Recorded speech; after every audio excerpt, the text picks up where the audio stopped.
इतने बड़े सवाल आप मुझसे पूछ रहे हो, इतने महत्वपूर्ण बातें आप मुझसे करना चाहते हो। मैं तो एक बहुत सामान्य कार्यक्रम के लिए यहाँ पर आया हूँ। जयपुर और जयपुर की अपनी पहचान है।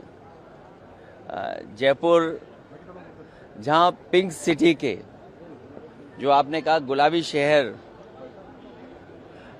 अगर हम लाल रंग को और सफ़ेद रंग को मिलाएं तो गुलाबी बनता है।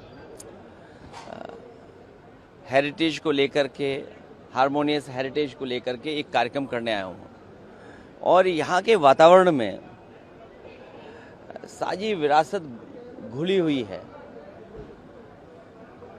और जहाँ पीड़ा है वहाँ पीडीए है, जहाँ बीजेपी है वहाँ पीड़ा है और जहाँ पीड़ा होगी वहाँ पीडीए है।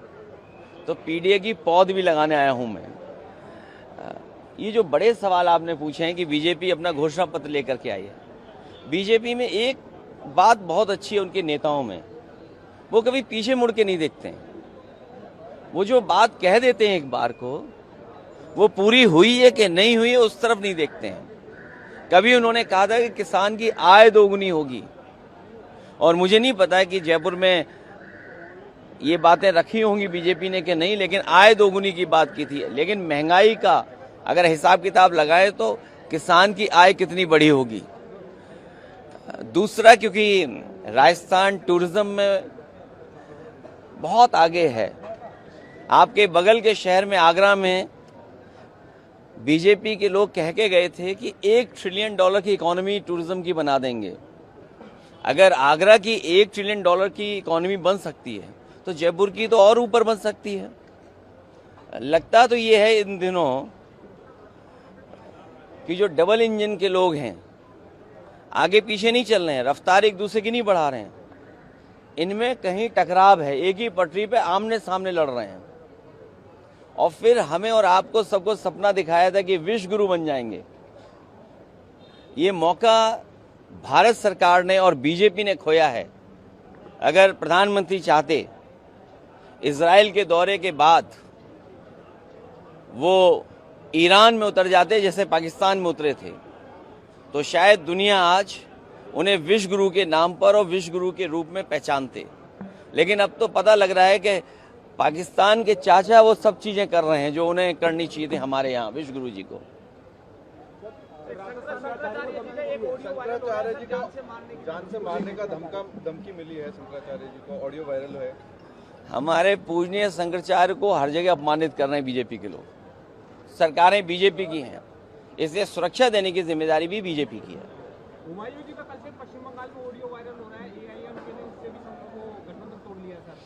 हुमायूं कभी उसमें मैं अभी ज्यादा नहीं कहूंगा, लेकिन कुछ जानकारी हमें भी मिली है और